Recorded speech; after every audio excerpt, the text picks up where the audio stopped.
And good afternoon, good morning, good evening, or good night, wherever you happen to be out there in the world.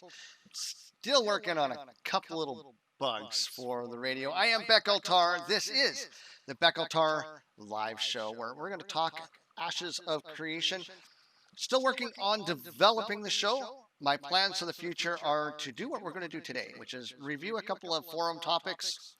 I'm also hoping to have a small, brief open line section, as well as start doing some interviews of some sort with guild leaders, other community people, people running other community websites, and Twitch streamers. And one of those ideas I'm hoping is going to happen this Wednesday, same time as now, 7 p.m. Mountain, 6 Pacific, 9 Eastern, where we're going to start hopefully an hour-long Wednesday night community session of conversation. So I'm going to have Tavernside Gaming. We're going to work something out and try and get at least 1 to 3 other people, maybe 5 other people. Yeah, I know there's a bit of an echo. I can turn that off for you guys. I'll still hear the echo. There we go. So that'll stop that. I still hear the echo. And I don't know why. There's a setting somewhere that I got to monkey with, and it's very confusing sometimes. So we're going to look at the top few posts here on the forums, and we're going to have a bit of a discussion with these. Now, if you are a subscriber to my Twitch channel, you do have access to join me, and we are going to do this as a bit of an open line show because I think that's more fun. I don't think people just want to listen to me talk and ramble for an hour. Core Code, who's one of the Phoenix radio helpers, one of the voice talent, also one of the mods, and he made a post here about the graphics of the game. So I just kind of want to briefly go through this. I think this will be a nice conversation. So please feel free, if you're in the chat, post your thoughts and comments as well. So Core Code says on the Ashes of Creation forum, will AOC graphics be able to handle the test of time? Just finished watching the Allcraft YouTube video featuring Rich Asmongold and Summit 1G, and they made a very good observation about the graphics of AOC versus some other MMOs. AOC have what looks like photorealistic graphics, and compared to WoW and their more cartoony graphics, which have held up for the past 15 plus years, I'm not sure if realistic graphics can do the same thing. With WoW, it was probably much easier and way less taxing on computers to upgrade the look of those graphics, whereas for the graphics of AOC, it would probably take much more work and much more processing power to handle upgrading those graphics. So can AOC graphics handle 15 plus years like WoW did? What's your thoughts? Again, everyone, this is just for discussion's sake. This isn't a bash towards the game or anything like that. I just felt the observation was a good one and thought I'd get others' opinions regardless of gameplay or mechanics or anything else. Now, just because Core Code is part of my community doesn't mean I agree with them. So we need to remind Core Code. World of Warcraft does not have the same graphics today that it launched with. It has upgraded its engine, its graphics engine, a couple of different times. Pretty much every expansion, they are adding better graphics to the world that they're expanding. It's very subtle. They did change the faces. There's a lot more detail to the faces when they animate in their cutscenes. There's a lot more animation to the faces than there used to be. And if you look at WoW launch graphics versus the graphics of classic WoW, it's a night and day difference. Or if you look at even graphics of any of the recent expansions, it is much better than it was. Now, it's still cartoony, and that really does allow for a lower pixel count, which is softer on a lot of engines. I don't know if WoW is going to be going into ray tracing and stuff like that. AOC will.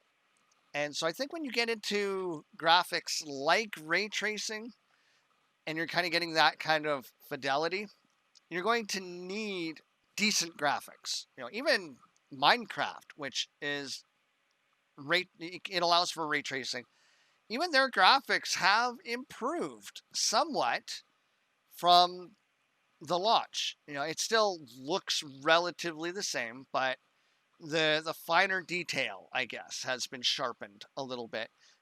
There are more glossy surfaces when it rains and stuff like that. So even a game like Minecraft has subtly changed some of its graphics, but World of Warcraft, it definitely does not have the same graphics or textures that it had 15 years ago. Like I said, they've updated a couple of times at least. If AOC can do the same thing, if they can tweak the graphics as needed, I think they'll be okay.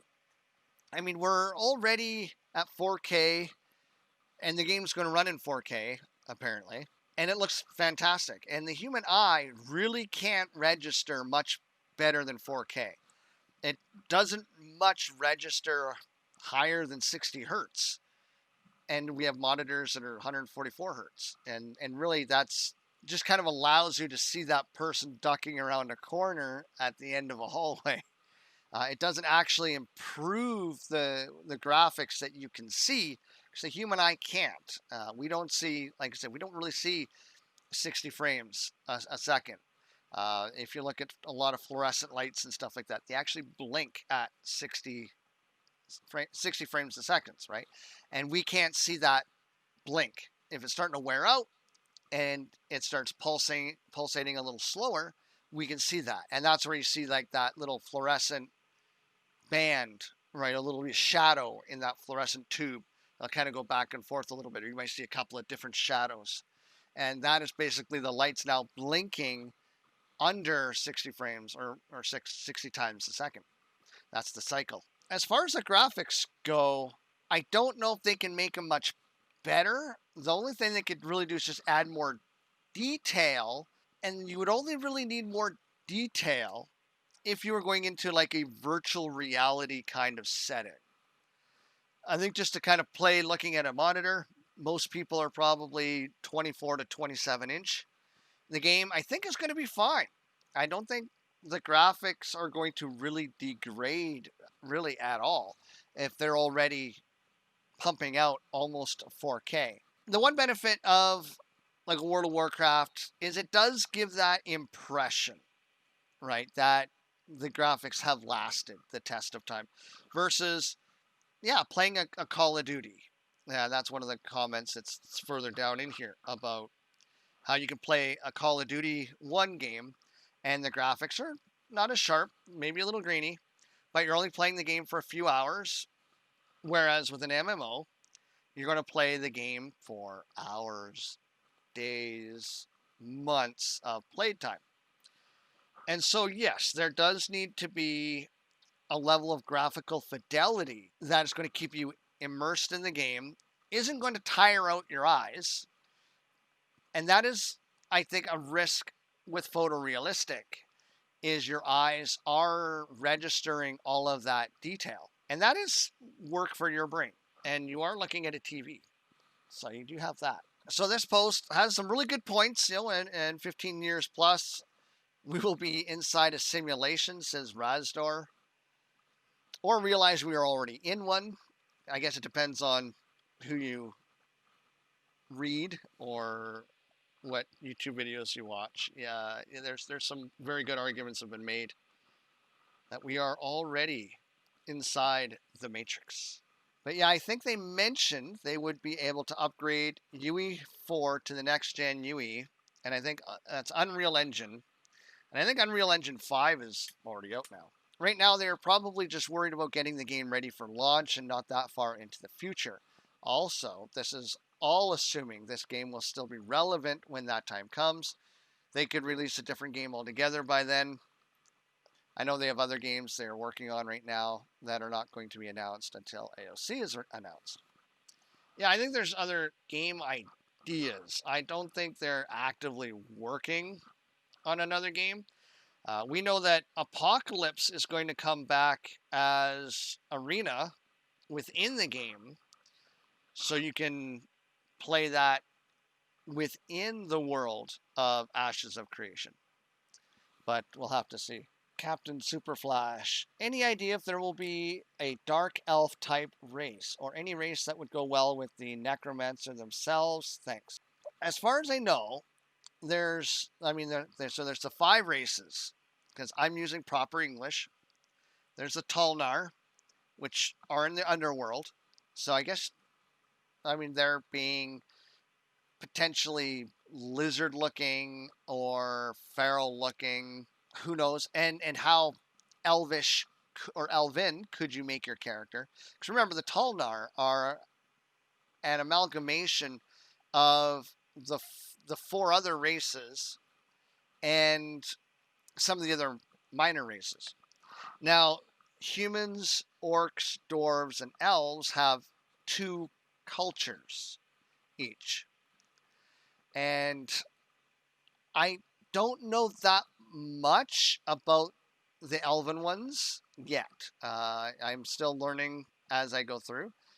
I would imagine you could probably create the look that you want and kind of be a dark elf within one of the 2 elvish cultures and create your own backstory as to why maybe your particular clan of one of the cultures maybe broke off and becomes the dark elf, right?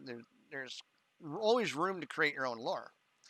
And I always encourage that. I think people should definitely use what's given to them and try to improve on it, with your own lore, your own stories and stuff like that. And that's one of the things that we're hoping to do here with Phoenix Radio, is take stories and tell them in a way that the game doesn't or can't, and have some fun with that.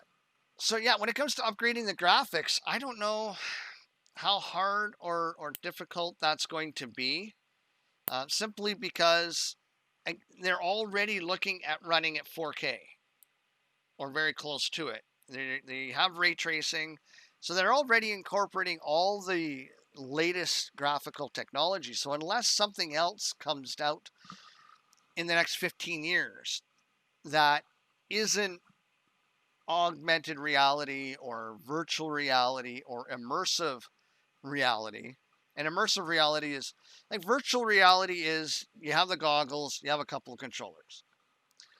Immersive reality, I think, is where you're in the chair or you're in the feeler suit. You're in some kind of an apparatus that will allow you to feel temperature change, that would allow you to feel pressure change. That would give you a far more immersion into the world, right? If you could, let's think about how surround sound works. My headphones do really, really good surround sound, but they're headphones. So how do they accomplish surround sound with headphones with, like, I think there's only 1 or 2 speakers in them? Well, however they managed to do that, imagine doing something similar with heat and cold and pressure. And not like a lot of pressure. Like, I'm thinking like when you have like the blood pressure cup, you're sitting in Walmart, stick your arm in that thing, you hit the button and it tightens right up on you. Not that tight. I would say maybe a third of the pressure that thing would put out. But it would be enough with a little bit of heat or a little bit of cold or something. You could feel wind. You could trick the body into feeling wind because you have the sound in your head. You'd be able to see it with the goggles. And then you'd have this sensation that would kind of roll over your body. That would trick you into thinking there's a wind. And that would be more immersive reality. And at that point, graphics don't really matter. I mean, it's literally Ready Player One. And I think that is probably the next stage of where we're going. And when you're looking at a first-person view like that, then yes, the graphics, the detail, the fidelity needs to be top-notch. Looking at the models, because I've been watching a lot of videos lately and watching the modelers and what the modelers are doing, they're putting in a lot of detail. There's going to be detail that, unless you're looking right up close on whatever you're looking at, uh, you're not going to notice if it's missing detail or just how detailed it is. I mean, there's some stuff that I've seen that's really impressive, and I'm really looking forward to running around and looking at things and actually looking at the graphics and just how photorealistic are they. So somebody also mentions in this thread, Crisis still looks amazing. And how old is it? Now, that being said, Crisis was used for benchmarking. So it was intentionally made crazy, crazy good in graphics. And another person, Nelera, says, I personally can't stand the graphics of WoW, and I'm very pleased with the graphical direction AOC seems it's taking. Gameplay is vital, of course, but WoW graphics just ruined the game for me. And to each their own. I mean, I've been playing Albion Online. It's cartoony. And Guild Wars 2, playing some of that. And it's, I would say, more in line with Ashes of Creation. It's not wholly photorealistic, but it's definitely moving in that direction more so than not. Lunar Sky, no, they won't stand up for 15 years. There's not a single game in existence that graphics have stood up that long. No, not even WoW in its cartoony style. Gameplay makes or breaks MMOs. If people can still play RuneScape, EQ, L2, etc., and enjoy it even now, they can do the same with AOC. If you think about it, Minecraft is really popular, but if we looked at its graphics, they're still not good. Call it style choice or whatever you like. They aren't impressive in any way compared to what is possible with today's technology. But people play the hell out of that game. They can always upgrade the graphics if they want to down the line. Technology moves too quickly to make a game that graphically keeps up with processing power a decade and a half later. It's just the way it is. Well, and I would agree and disagree. Like I said, even Minecraft has subtly tweaked its graphics in the Java version. If you look at the Bedrock version, it's far better graphics than the original Minecraft. And as far as processing power, I'm looking at the brand new chips because I'm looking at buying a gaming only PC. And they're still not breaking, the 4 gigahertz barrier, really. Most of the new chips are running mid 3.5 to 3.9. I think there's a couple that are like 4.2 gigahertz for processors. We've had 3 gigahertz processors for a decade. We've had 10 years. We've had 3 gigahertz processors. So how come in a decade we're not running at 5, 6, 7, or even 9 gigahertz processors? So what we have done is we've expanded the cores. 10 years ago, you had a single core, single thread, or dual core, dual thread, or maybe 4 cores. So now we're running 20 cores, 40 threads, right? Like insane stuff. If we're going to believe what the new AMD is going to come out with, which I'm waiting for. So are we potentially reaching kind of the limit, pre-quantum computers, of our computing power? And like I said, I think we've already kind of reached the limit of the graphical power. Really, graphic cards, unless there's amazing new technology, they're just going to improve on what currently exists. And they're going to allow you to run more monitors or more video feeds. And basically the same idea as running multiple cores, multiple threads. But other than that, we're, I think, kind of reaching the limit of current modern day computing, unless we kind of literally get to a new generation. We're just subtly upgrading what we've already seen. So the basic argument of the thread here is they will be able to upgrade the graphics as needed. Yes, graphics do play a role in the overall entertainment of a game. At the same time, if a game's lasted 15 years, there's also going to be a nostalgia to the graphical look. Like, WoW could very easily upgrade its graphics to something more photorealistic. We know that because how many of us seen Warcraft, the movie, CGI? We know what orcs would actually look like if they could put them in the game as a photorealistic model. And that would be damn sweet. Now, will Ashes last 15 years? And I guess this raises another question of longevity in modern video games. If you look at the games that have lasted 15 years, it's EVE Online, World of Warcraft, and they were basically the first of their kind, right? They were part of that first generation of MMO. Oh, thank you very much, came in, AOC. Gifting 1 subscription.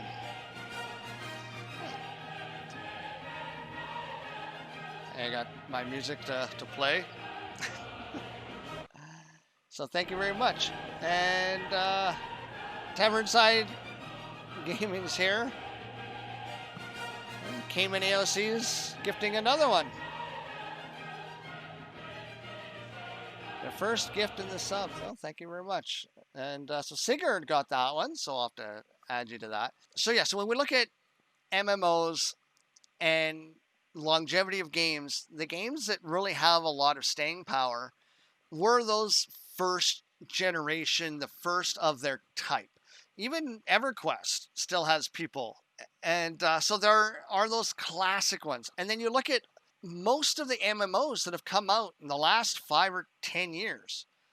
Some of them were very good, haven't lasted. A lot of them just kind of came and went.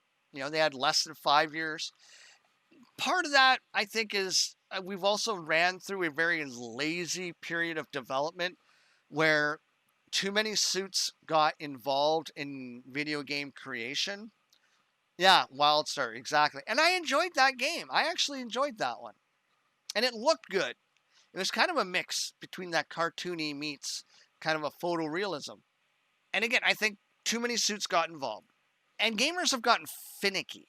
Gamers, it's really hard to keep everybody's attention because of mobile devices like cell phones and iPads, because everything's at our fingertips. It's instant gratification. And if you don't have that instant gratification in a game, which is, I think, what the majority of people are kind of appreciating. I mean, there's Skip the Dishes and DoorDash and Uber and Lyft. You have all of these things that are made to simplify our lives. They cost more money, but they simplify things. I mean, you really never need to leave your house.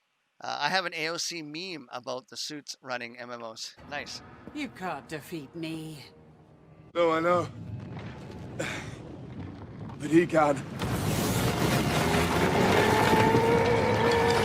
Will AOC last 15 years? I don't know. I think the franchise could, if you branch out, as I've postulated, as I have surmised before. I can definitely see the Battle Royale being a part of the game with the Apocalypse. I think they could definitely come out with a single-player, fairly linear single-player game. That would be the storyline leading up to the cataclysm that caused the portals to be opened and everybody to rush through, as just kind of a way of introducing us to that storyline.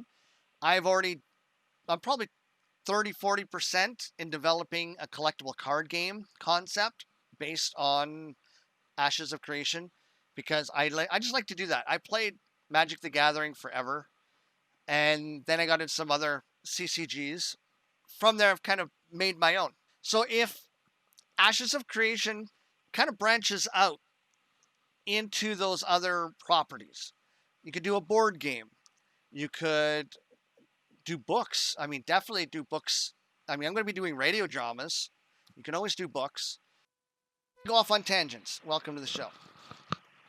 So let's go into another forum topic that was submitted It was submitted by K-Bub. I see Tavernside Gaming here. Hello! So K-Bub, he says, new gambling feature. As a former blackjack dealer, I would love to be able to deal blackjack inside a tavern to my buzzed customers. Tired from swinging your swords and casting your fireballs to the newly discovered dungeon? Come stop by the tavern and sit at my blackjack table. After a few drinks and money sinks, go back to swinging your swords and casting your fireballs to get your coin back. People make some really good comments here. Number one, Radzor, gambling should definitely be in the game if you watched any unofficial gambling in WoW, Asmongold, Death Rolling. It is very entertaining. Either way, with the free market AOC we will be able to do it unofficially anyways. Here's the problem, the EU. They are very much against the gambling. It's very Puritan. Even if it's inside a game for game currency, because here's the problem. Somebody is going to figure out how to sell gold in AOC. And unfortunately, gambling is a very addictive thing. Even if you had a limit, right? You couldn't bet more than a gold. Still can't do it. Now, you can do a friendly wager, right? You could sit down at a table and say, hey, listen, if I beat you, you give me 5 gold. You beat me, I'll give you 5 gold. Now, it's a gentleman's agreement, right? There's no escrow unless you find a third person, which could be the tavern keeper, right? Where both players would give the tavern keeper 10 gold. Then you play your game. And providing that the tavern keeper can observe the game, then the tavern keeper could then award accordingly. And you could do that kind of betting. And that isn't a game mechanic, therefore they could get away with it. It wouldn't necessarily break the EU rules because trading currency for goods and whatnot is what every MMO has. I think to build in a system into the game where you can do that, yeah, I think you're going to have a lot of trouble with the European Union. You're not going to be able to have the game have that feature in it. And as much as you could probably turn it off, and it's extra work and programming to even put that functionality into the game when you just kind of want everybody to have the same experience. So blackjack or a variation of blackjack, absolutely. I would enjoy playing a game like that. But you're not going to be able to have gambling as part of the mechanic. Like I said, the tavern keeper would be your escrow. So it's you and I are going to sit down. We're going to play a game of blackjack, which in AOC might be 31 instead of 21. Because you might have more suits in your deck. Or it could be 11 because maybe you've made it half the size, right? Either way, you have to now involve the tavern keeper. Now, the tavern keeper could just keep your money. And then what are you going to do? So now you're adding a bit of a risk. Now, obviously, a tavern keeper is going to want to have a very good reputation. So people will visit their tavern and want to play these games and stuff like that. And you could even have the tavern keeper running tournaments. Fairly simple to come up with. You could do dice. You could do blackjack. You could do a form of poker. You could do a form of Go. You could have like checkers, chess, variations of those games. So you could do a bunch of different pub games. Darts, billiards. I mean, you could do pool. Why not? You could do darts. What else am I thinking? You could do what would be fun, actually. You could do one of those punching dummies. You know, you walk into the bar. It's got that punching bag. You have to hit it as hard as you can, and it tells you what it rings up. Well, they don't have a DPS meter in the game. But if you were to crash on one of those things in a tavern enough times, even if it's rigged, finger quoting rigged, to not give you an accurate DPS, you're still going to get a score versus somebody else. So if I'm in there as a cleric and I'm, punching it, and then a fighter walks in or a tank walks in and, and they're boxing that thing, they should score higher than me because they're their skills and abilities require them to be stronger. So you could throw something like that in the game, and then of course you'd again throw in a fix where it would either over accentuate or underestimate your true DPS. So even if you whack this thing 100 times, you're still going to have a very broad set of numbers as far as what your damage is. But when you compare that to other people, that same broad group of numbers should be very different from somebody else. So you would be able to say, yeah, I do hit stronger than somebody else. That'd be a fun pub game. With the games that will be present in the tavern as of right now, it will be easy to gamble, and people are going to be doing it. So why not blackjack? People have seen and been through much worse at younger ages. Blackjack on pixels will amount to nothing in regards to a teen audience. I do like your side thought, very cool. So wondering, Miss Thought Cool, or Cool Thought, was given the current state of affairs within the gaming industry, this is a terrible idea. Even if you aren't playing for real world money, as a former blackjack dealer, you should know just how addicting gambling can become. And this game is likely going to have a teen rating, which means minors are going to be playing it. That also means no alcohol, and also means probably no blood and gore, especially if they want to release this game in Asia, like China. No blood, no gore. That'll suck. I don't know, I think a teen rating, like 16 plus, like the idea of Phoenix Radio is 16 plus. That means songs that say shit are going to play. Songs that have the odd fuck are going to play. Because I don't know a 16-year-old that doesn't know those two words or how they use it. Now, I'm not going to have Limp Bizkit's Chocolate Starfish on the radio, because that song has a lot of F-bombs in it. That's a lot of F-bombs. I'm not going to have that on the radio. So 16 plus, I think you can have sexual themes, drinking, stuff like that. You tone it down, but it's still there. And how many games say mature on them, and some 9-year-olds playing it? I can't tell you how many times I've been at EB Games or in Best Buy or even at Walmart, and there's some parent with their 9-year-old kid, and they're like, I want that one, Mommy. And they're like, okay. They get the key, slide open, hand the game to the mom. It says mature on there. No accounting for parents' taste.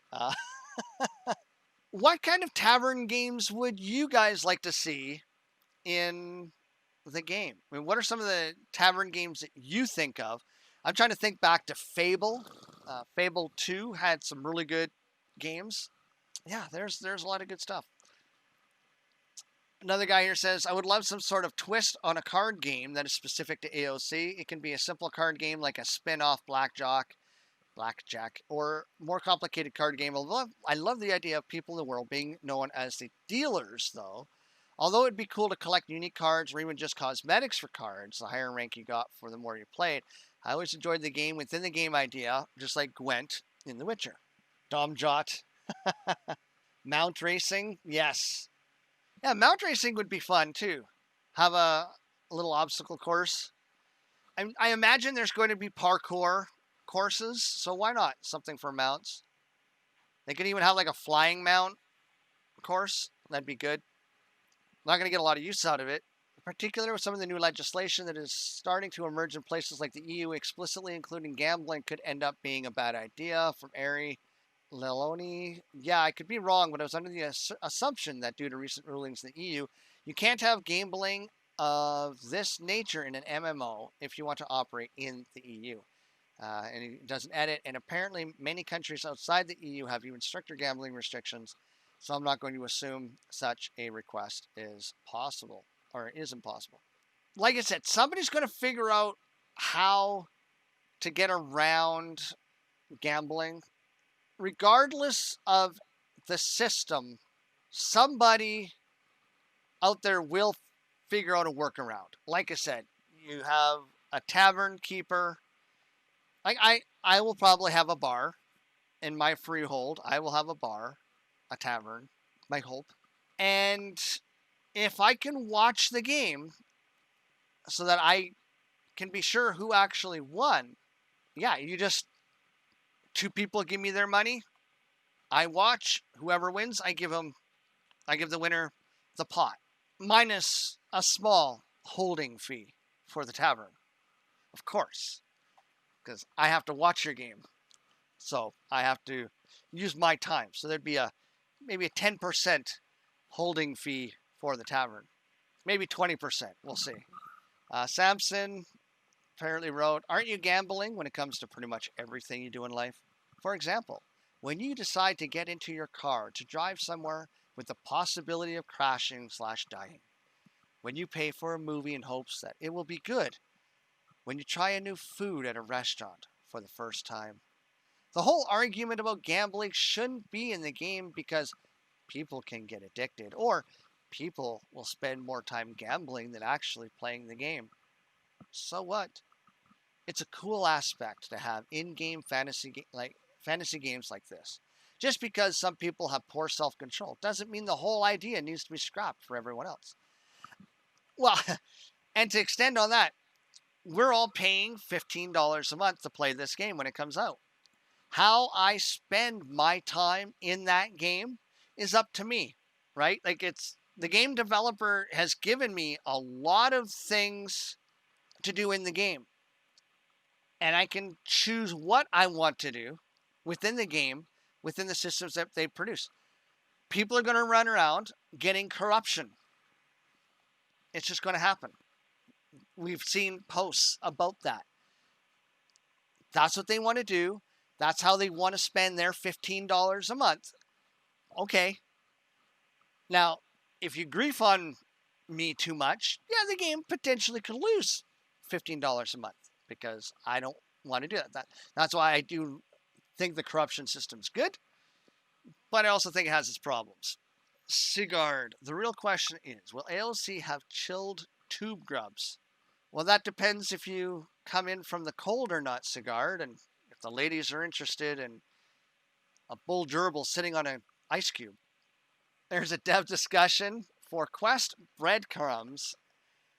Glorious Ashes community. It is time for another dev discussion. Dev discussion topics are kind of like a reverse Q&A.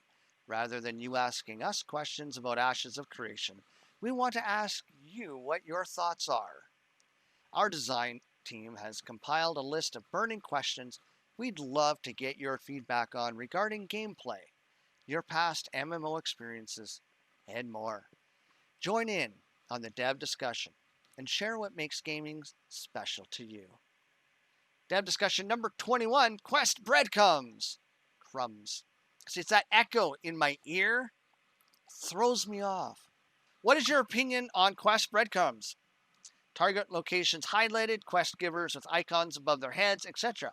How much is too much? How much is too little? Keep an eye out for our next dev discussion topic regarding immersion. Well, when it comes to breadcrumbs, like target locations highlighted, no. One of the things I really liked about classic World of Warcraft is I had to explore the world to find my quest objectives. When I was in the crossroads and I had to go get those harpy heads or the rings from the harpy lieutenants or the feathers, I had to explore the entirety of the barrens to find them. And that was great because I found other locations that I may have not otherwise have found. Like all the cultist guys on top of the mountain, or yeah, Mankirk's wife, right? Like power Shut up flickering. and take my money. Somebody's found the page. That's a quest givers with icons above their heads. You know what? In AOC, I would say no, but I would say make their name gold, make their game a little larger than everybody else's, and have an animation that's going to catch my attention. You know, like that. You know, if they're waving at me, maybe they call out, you know, in a, like a I don't know if there's going to be a bubble or anything, but yeah, they just, or even in chat, you know, their name in gold. Yo, Beck. can you help me? Or excuse me, sir, do you have a moment? Right? You could do these little subtle things. But if their name's a little larger than other people's and it's a gold color, meaning it has a quest, if it doesn't have a quest, for me, it would look like every other NPC name. I think that would be a better way of doing it. It's not going to ruin immersion too much. In WoW, it works because it's very cartoony. You have your bright colors and in certain parts, subdued in others. Let's see. I'm fine with even most of the quests being on a message board. Sigurd says. Dolium. I think I commented on that post because basically posted and basically said to make an interface option. That way, people who want more immersion can just turn all of that off. Yeah, exactly. Yeah, if you need that big bright exclamation or question mark, you can have it. But I think as far as showing you on like a mini map or a map where the objective is, only if it's part of like that quest giver story, right? Like if somebody's saying, hey, I need some help, I was robbed, and some bandits took my stuff. Okay, well, on the map, they would post where were they robbed. And then we would know that the bandits are likely in that immediate area. That to me is okay. That's storytelling. But if it's just like, hey, go out and get me 5 pelts of this cat, and they often are found in the high hills. Okay, well then now I have to know where the high hills are. Now I can talk, I can ask in chat, click, click, click, click, click. Hey everybody, where are the high hills? Oh, just go northeast, and just kind of go that way for 10 minutes, and you'll get close. You'll be able to see them or something like that. I like that kind of stuff, and again, it makes the game more fun. It feels more natural. It's like you're walking down the street. Somebody pulls up to you in a car. Now, this is in your city, in your town, where you've grown up. Somebody pulls up. Yo, buddy, I'm looking for the Walmart.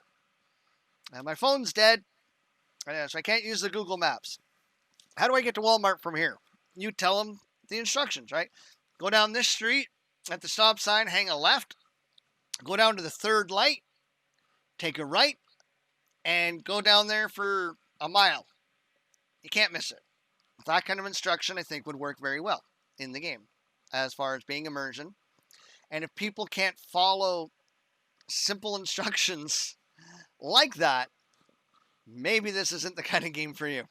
Or for 5 gold, I'll take you there. Because why not? So let's look at some of the comments here. I prefer breadcrumbs, maybe an icon in the map or a general zone for some direction, just my personal preference. Ultimately, I trust AOC with whatever direction they want to go regarding this matter. That's from Sliber Container.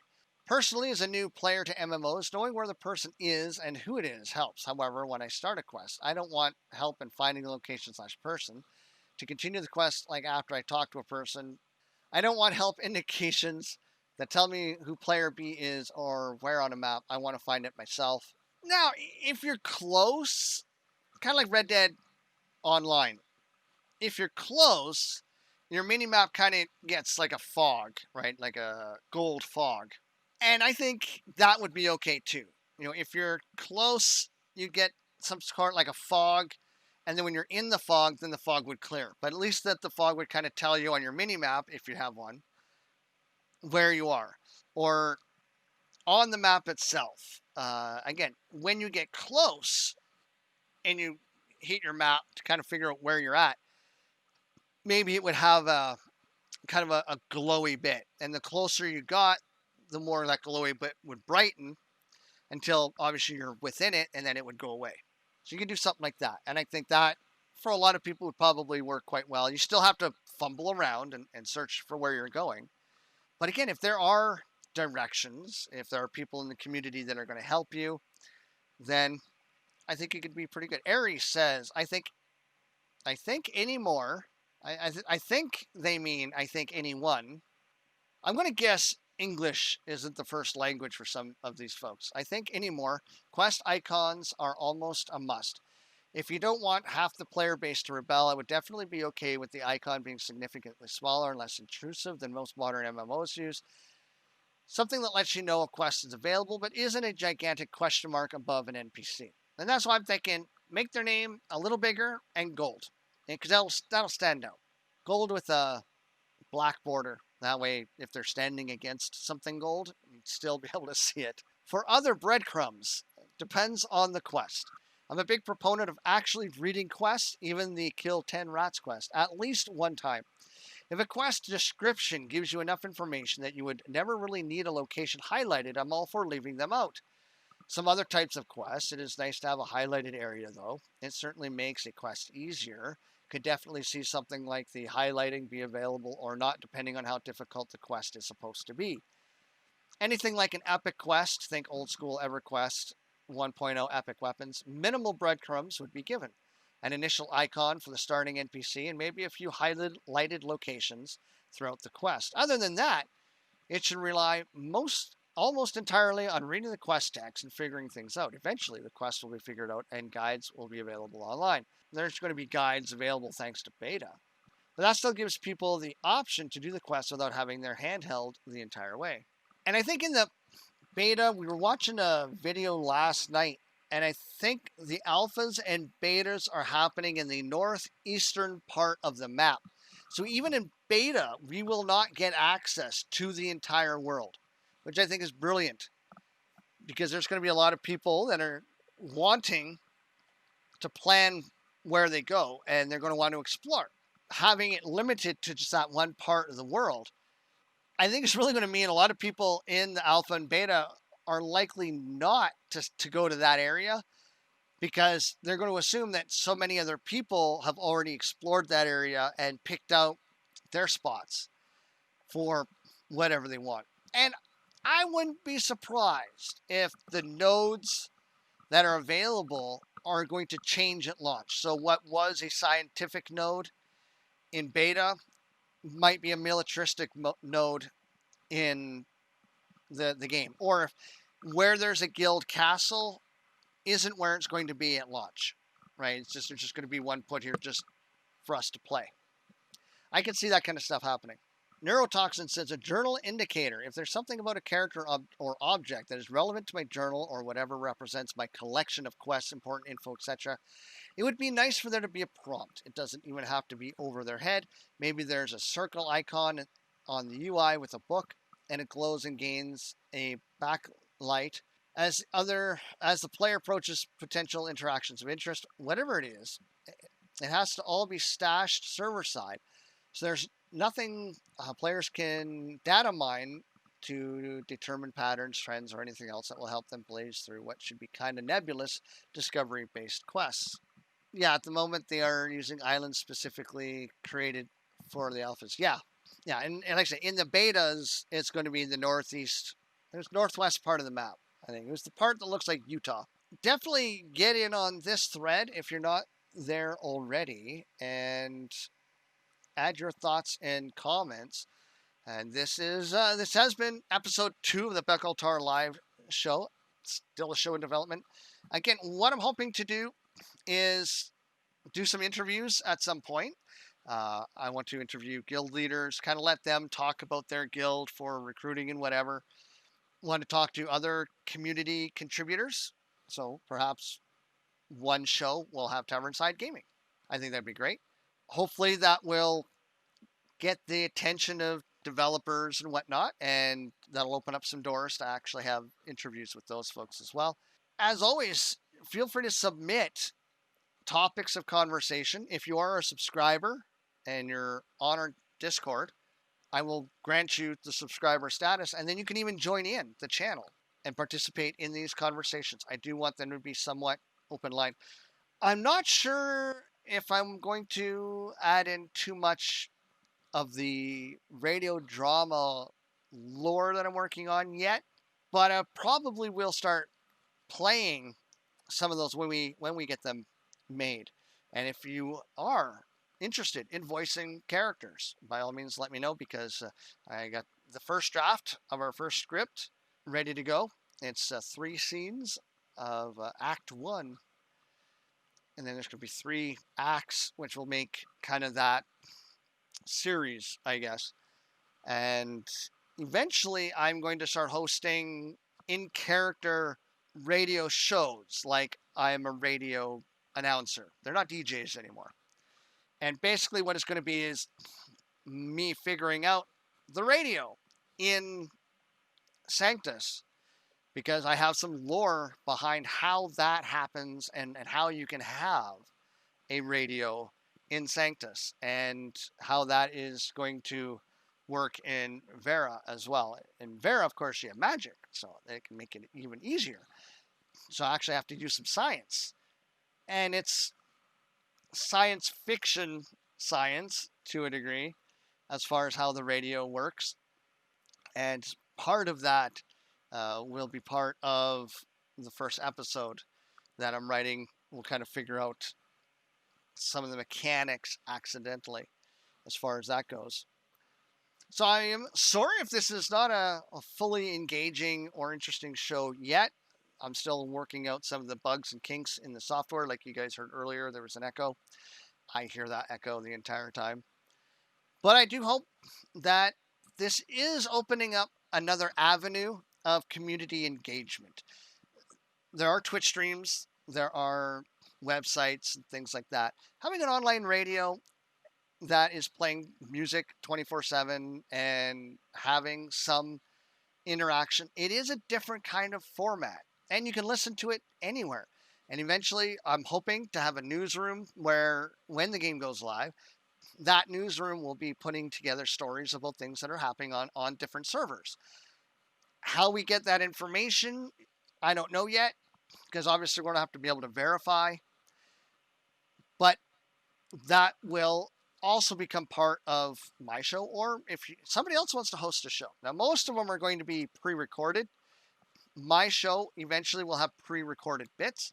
Our Wednesday night show, which will be testing this Wednesday, will go out over Twitch and the radio, and then I'll probably take segments of that or highlights and maybe use that in my show as another way of featuring that. So lots of ideas, and really, yeah, like a game, you have to troubleshoot, you have to test, see what works, see what doesn't work, and kind of go from there. For all of you out there, thank you very much for listening. If you're listening over phoenixradio.online, or if you're here in the Twitch channel, thank you for hanging out. This is going to be the end of the show. Please like, subscribe, and comment.